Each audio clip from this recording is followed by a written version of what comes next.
긴 구절 읽어주셔서 여러분 감사합니다. 오늘 좀 길지만 사도행전 18장을 좀 다 보도록 할게요. 흐름이 중요한 시점이어서 이렇게 전체를 보는 게 좀 이해가 더 잘 되실 것 같습니다. 기억나실지 모르겠어요. 17장에서 학문의 도시죠. 학문의 도시 어디였습니까? 아테네, 아덴이라고 불리는 수많은 우상이 있었던 그런 도시에서의 사역을 마치고 이제 바울이 2차 전도 여행의 어떤 정점을 향해 달려가는 고린도라고 하는 곳에 이르렀습니다.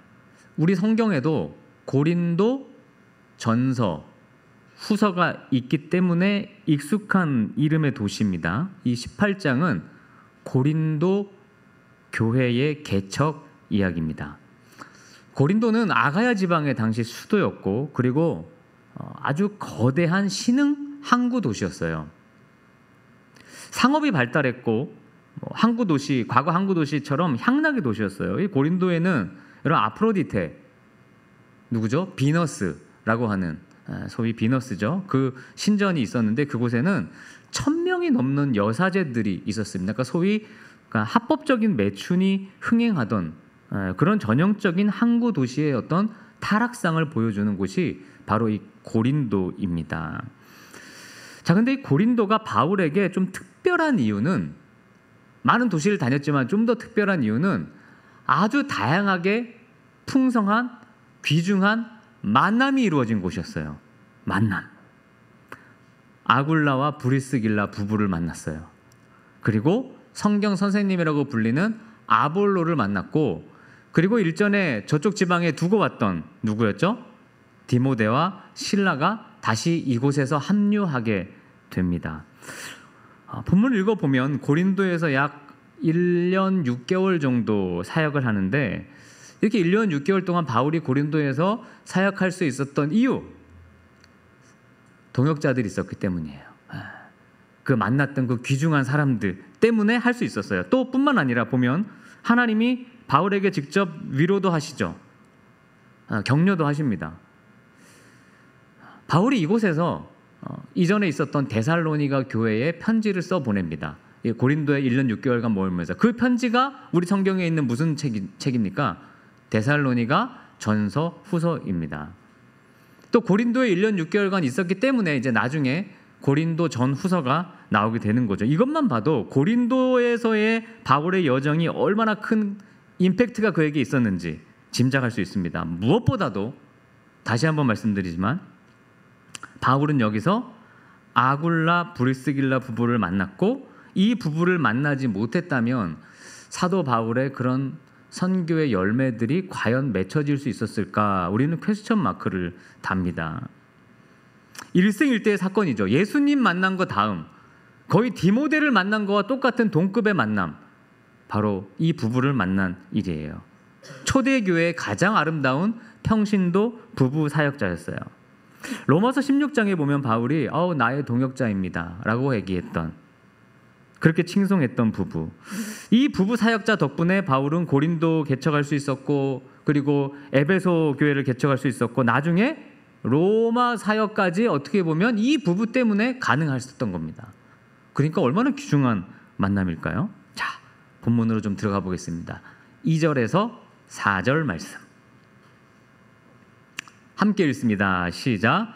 아굴라라 하는 본도에서 난 유대인 한 사람을 만나니 글라우디오가 모든 유대인을 명하여 로마에서 떠나라 한 고로 그가 그 아내 브리스길라와 함께 이달리아로부터 새로 온지라. 바울이 그들에게 가매 생업이 같음으로 함께 살며 이르라니 그 생업은 천막을 만드는 것이더라. 안식일마다 바울이 회당에서 강론하고 유대인과 헬라인을 권면하니라. 아멘. 바울의 전도 여정을 돌아보면 오늘 여기서 생업이 같은 부부를 만났대요. 이거 참 놀라운 기적이죠. 생업이 뭐였답니까? 천막 만드는, 그러니까 아굴라 부부도 직업이 천막 만드는 사람들이었고, 바울도 선교사였지만 직업이 있었어요. 천막 만드는 일이었어요. 근데 이런 생업이 같은 사람이 서로 만났다. 이 기적 찬양하지 않을 수 없죠. 심지어 이 두 부부와 바울이 만나게 되는 데 있어서에는 한 나라의 흥망성쇠가 결국 이 부부를 만나게 한 디딤돌이 됐어요. 로마가 어떤 문제가 생겼단 말이에요. 또 로마에 있는 정책통에 이 부부를 쫓아냈단 말이에요. 그래서 이렇게 오게 됐고 서로 만난 거예요. 이 모든 상황들을 세심히 인도하신 하나님의 간섭이라고밖에 이해할 수 없죠. 하나님은 보잘것없는 저와 여러분, 우리의 삶을 그렇게 인도하십니다. 나 같은 죄인 살리시려는 그 인생에 놀랄 만한 역사들을 이리로 오셨고, 때로는 하나님이 우리를 일로 가게 하시고, 때로는 저리로 가게 하시고, 때로는 이런 사람 만나서 결혼하게 하시고, 이렇게 가정 꾸리게 하시고, 또 이때에 어떤 교회를 섬기게 하시고, 또 무엇을 하게 하시는 그런 모든 것, 이 나라가 바뀌는 모든 것들 또한 바로 여러분을 위한 하나님의 뜻이 있다는 거죠. 그러했기에 오늘의 만남이 있다는 겁니다. 얼마나 귀해요. 여러분, 우리가 이렇게 저와 여러분이 이 순간 만나는 것도 살아오면서 뭔가 하나만 좀 달라졌어도 못 만났어. 그렇지 않겠습니까? 우리의 이동하고 바뀌는 이런 과정 속에서 뭔가 하나님이 조금만 바꾸셨어도 우리는 지금 이 순간 만남이 없어요. 하나님의 뜻은 그렇게 이루어져 갑니다. 바울만으로는 결코 이룰 수 없었던 전도 여행의 열매, 평신도 사역자였던 이 부부를 통해 훨씬 더 효율적으로 이루어졌어요. 그러니까 지금은 이런 전문인 선교사들이 활약할 시대죠. 이분들은 평신도였기 때문에 바울이 만날 수 없는 사람들을 만났고 더 친밀히 다양한 일들을 할 수 있었습니다. 바울은 이 부부 덕에 주중에는 이 부부의 집에서 같이 천막 만들면서 지냈고, 그리고 주말에는 회당에 가서 복음을 전파했어요. 그렇게 함께 지낸 세월, 그렇게 지내다가 바울에게 이 부부도 감동을 받아서 1년 6개월 후에 바울이 이제 고린도를 떠날 때 동행합니다. 따라 떠나갑니다. 안디옥 가는 길에 에베소에 들리게 되는데 거기서 바울이 이 부부를 남겨둡니다. 그래서 브리스길라와 아굴라 부부가 에베소 교회에 어떻게 보면 시작이 되는 거예요. 발판이 되는 겁니다. 근데 한 가지 재밌는 건 이 부부 중에 누가 남편이죠? 두 사람 중에 누가 남자죠? 아굴라. 부인은요? 브리스길라. 맞아요. 근데 성경에 보면 대부분은 브리스길라와 아굴라 이렇게 나옵니다. 되게 드문 일이에요. 보통 남자 먼저 여자 먼저 부르는데 한 번 빼고는 4번 다 브리스길라와 아굴라 이렇게 나와요. 아마도 이 아내가 감당했던 역할과 역량이 더 훨씬 컸던 것 같아요. 그래서 이렇게 적은 것 같아요. 어찌됐든 바울보다 더 많은 보이지 않는 사역을 해낸 선교사가 바로 브리스길라와 아굴라 부부입니다. 저도 바울처럼 되고 싶진 않아요. 아니, 될 수도 없을 것 같아. 브리스길라와 아굴라 부부 같은 사역자가 되고 싶어요. 그런 꿈이 있어요. 빨리 그만두고 끝내고 브리스길라 아굴라 부부 같은 이런 사역을 한번 해보고 싶어요. 또 이런 앞으로의 미래는 이런 사역자를 더욱 요구하는 시대인 것 같습니다. 그리고 우리 청년들, 여러분 꿈꾸십시오. 여러분 기도하세요. 브리스길라와 아굴라 부부 같은 그런 사역자, 전도자, 그런 가정 하나님 되게 해주세요. 아주 훌륭한 부부입니다. 결국 우리의 직업도 결혼도 모든 것이 사실은 하나님의 영광을 위해 이루어지는 겁니다. 바울은 예수님 때문에 직업이 필요했던 거예요. 직업 때문에 내가 교회를 다니고 내가 내 직업이 잘 되기 위해 예수 믿는 게 아니라 예수님 때문에 직업을 택했던 거예요. 이해가 되십니까? 우리에게는 물론 우리가 그렇게 온전히 살 수는 없어도 의식적으로 분명한 우선순위는 있어야 됩니다. 우리는 하나님 때문에 군인이 된 것입니다. 이게 먼저입니다. 이걸 잊으면 안 됩니다. 자, 5절에서 11절 말씀 보세요. 5절에서 11절 저랑 한 절씩 읽어볼게요. 제가 먼저 읽습니다.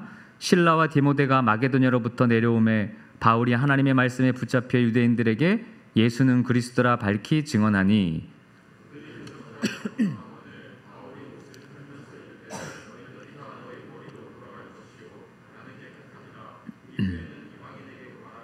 거기서 옮겨 하나님을 경외하는 디도 유스도라 하는 사람의 집에 들어가니 그 집은 회당 옆이라.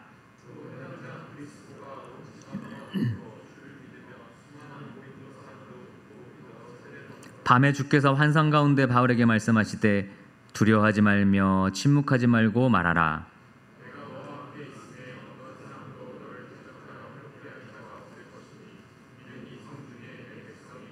1년 6개월을 머물며 그들 가운데서 하나님의 말씀을 가르치니라. 예, 여기 보니까 5절에 브리스길라와 아굴라 부부 만났고 5절 보니까 이제 기다리고 기다렸던 아덴으로 갈 때도 이 사람들 데려오라 그랬잖아요. 베레아 사람들한테 보고 싶었던 누가 다시 돌아온 거예요?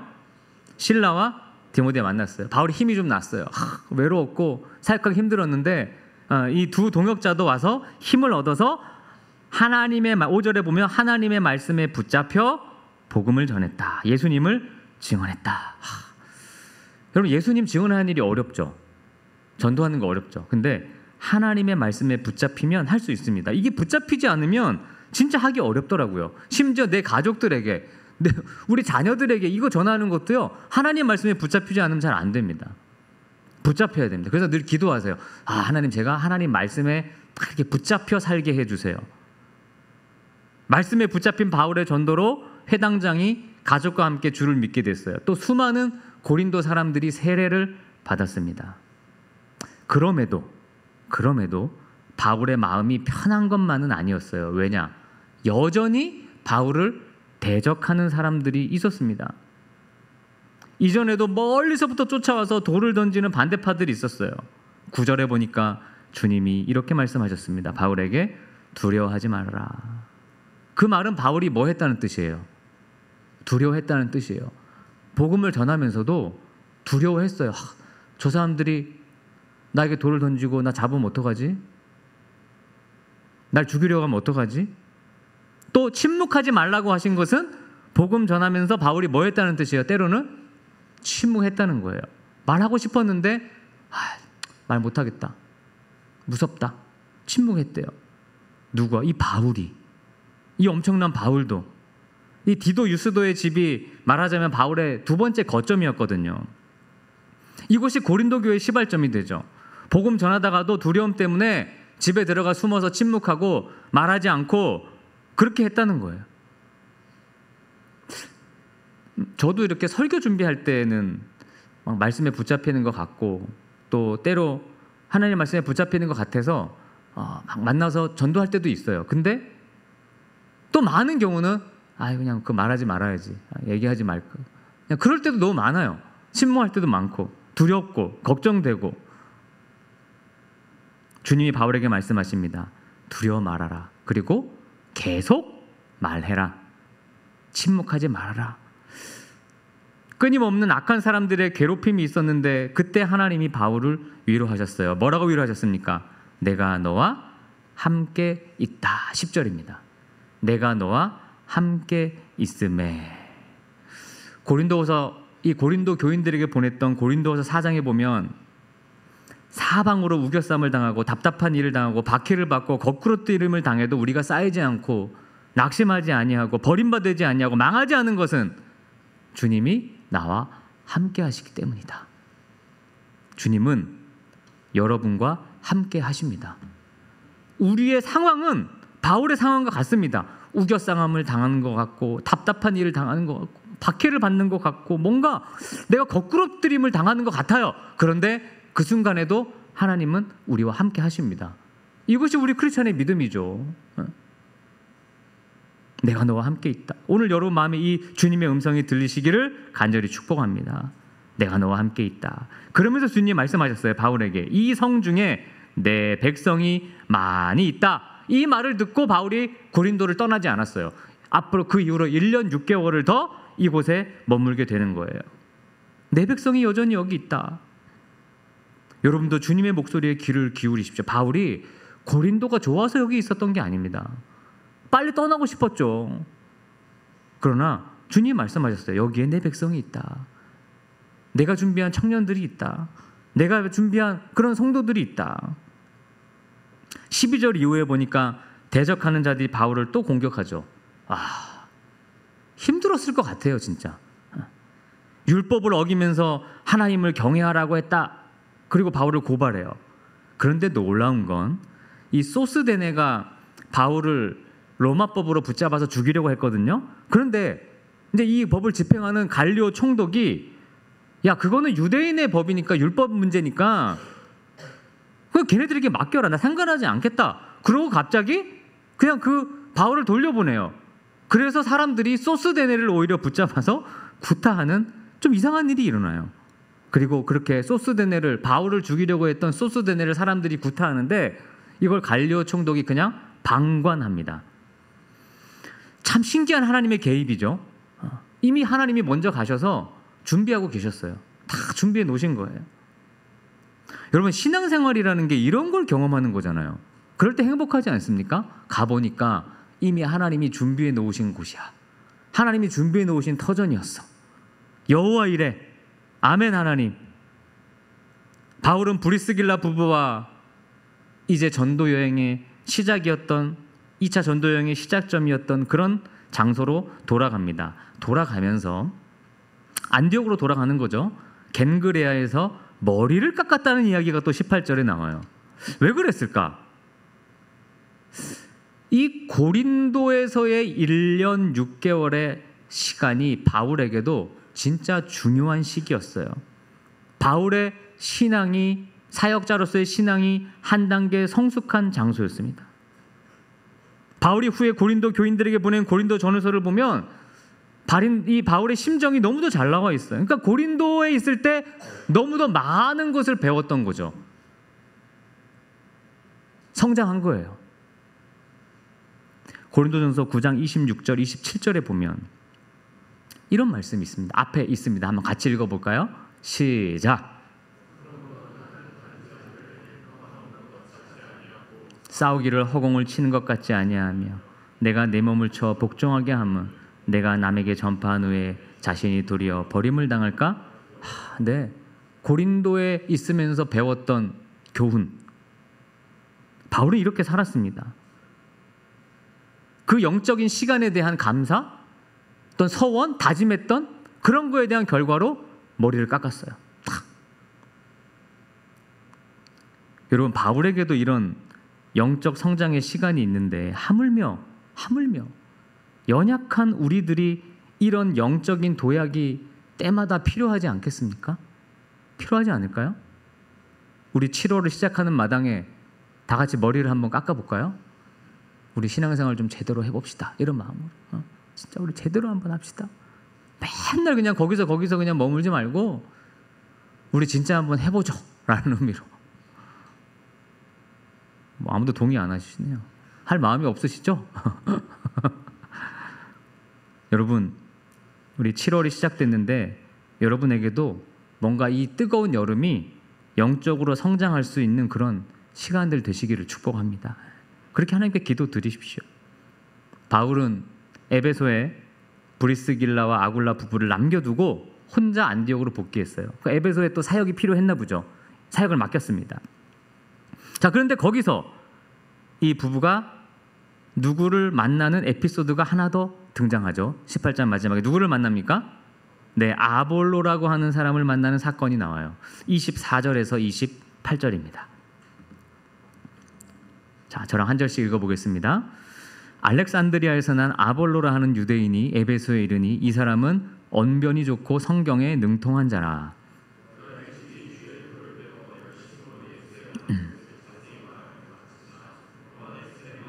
그가 회당에서 담대히 말하기 시작하거늘 브리스길라와 아굴라가 듣고 데려다가 하나님의 도를 더 정확하게 풀어 이르더라.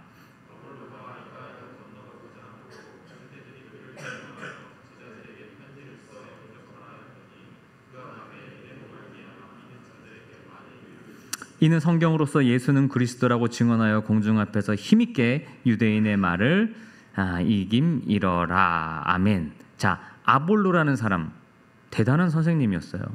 성경 선생님이었어요. 구약 성경에 정통한 사람이었어요. 그리고 심지어 예수님도 잘 아는 사람이었어요. 보통은 그냥 구약 성경만 알거든요, 이때 사람들이. 근데 이미 예수님도 알고 있었어. 그래서 예수님에 대해서 가르치기를 했던 그런 인물이에요. 그런데 요한의 세례만 알더라. 성령의 세례는 모르더라. 뭐 어렵게 설명하면 어려울 수도 있겠지만 쉽게 얘기하면 어떤 사람이 여러분 이렇게 앞에 설교를 해요. 가르쳐요. 여러분 목사님이. 근데 진짜 잘 가르쳐. 가르치는 은사가 있어. 근데 말씀을 듣는데 은혜는 없어. 약간 그런 느낌이랄까요? 뉘앙스가 이해가 되십니까? 되게 막 성경은 잘 가르치는데 듣고 나면 뭐 감동은 없어. 은혜가 없어. 성령이 주시는 그런 건 없어. 근데 반대도 있을 수 있겠죠? 반대도 이렇게 어떻게 가르치시는 건 못해. 막 귀 안 들어와. 근데 성령의 은혜는 그럴 수도 있겠죠. 그러니까 이게 이 두 가지가 잘 조화를 이루어야 된다는 거예요. 잘 가르치면서도 은혜가 있게. 아볼로가 전자에만 있어서 브리스길라와 아굴라 부부가 그에게 성령의 세례, 성령 받는 거, 은혜 받는 거에 대해서 가르쳐줬다는 거예요. 참 대단하지 않습니까, 이것도? 그래서 그러니까 그 부부한테 배운다는 것도 대단하고, 아볼로가 성경 선생님인데, 그리고 아볼로 부부도 그걸 가르쳤다는 것도 대단하고, 한 단계 성숙했어요, 아볼로도. 이제 성경만 잘 가르치는 게 아니라 예수 그리스도의 복음과 그 은혜도 알고 전하게 되었더라. 그래서 이 아볼로가 여러분 바울과 길라가 떠나왔던 고린도 교회 지금 떠나왔잖아요. 거기에 주축된 사역자가 아볼로가 됩니다. 아볼로를 그곳에 보내는 것이죠. 사역자가 필요한 곳에 때마침 사람이 세워졌어요. 자, 이제 마지막. 바울도 안디옥에 돌아와서 이제 2차 전도 여행이 끝났으니까 좀 쉬면 좋을 텐데 짐을 챙겨서 곧바로 3차 전도 여행을 시작합니다. 이 교회도 대단한 것 같아요. 그러니까 담임 목사님을 계속 지금 뭐 하는 거예요? 보내는 거잖아요. 선교로 계속 보내. 여러분 3차 여행이 이제 23절을 보면 그 이야기가 좀 나오는데 23절을 보면요. 자, 시작. 얼마 있다가 떠나 갈라디아와 부르기아 땅을 차례로 다니며 모든 제자를 굳건하게 하니라. 이게 3차 전도 여행의 시작입니다. 그러니까 3차 전도 여행은 소위 말하면 양육하는 활동이죠. 양육하는 거. 이전에 했던 곳에 가서 그곳에 있는 복음을 받았던 사람들이 잘 지내는지 돌아보고 그들을 굳건하게 했다. 이 모든 과정에 제가 오늘 18장을 한 번에 다 읽은 이유는 1절부터 마지막 절까지 모든 순간에 하나님이 참 오묘하고 신비롭게 바울의 사역에, 브리스길라와 아굴라 사역에, 아볼로의 사역에 함께 하셨다는 거예요. 그래서 오늘 말씀 제목을 여러분 한번 읽어볼까요? 오늘 설교 말씀 제목 띄워주시겠어요? 시작. 어떤 상황에도 함께 하시는, 고난 속에도 위기 속에도 복음을 전하는 과정에도, 그리고 중요한 사람, 동역자를 만나는 순간에도 다 하나님이 계획하시고 이루셨습니다. 저도 여러분 한 사람 한 사람을 만난 것에 대해서 늘 감사합니다. 하나님께 감사합니다. 지금 이 순간 만나지 않았다면, 그렇죠? 하나님이 지금 이 순간 필요해서 우리로 하여금 서로 만나게 한 거죠. 임예솔 집사님 맞죠? 네. 맞죠? 혜민자매 맞죠? 네. 나 예전에 왔으면 못 만났을 거 아니에요. 그러니까 그 만남이라는 거는요 되게 기적인 거예요. 이건 기적이에요, 기적. 하나님의 사역을 위해 만났다는 거는. 여러분, 하나님이 오늘도 우리의 모든 만남과 사역 속에 함께 하심을 믿고 우리 힘내서 더운 여름도 또 하반기도 잘 하나님의 뜻을 이루는 저와 여러분 모두가 되시기를 주님의 이름으로 간절히 축원합니다. 함께 찬양하겠습니다.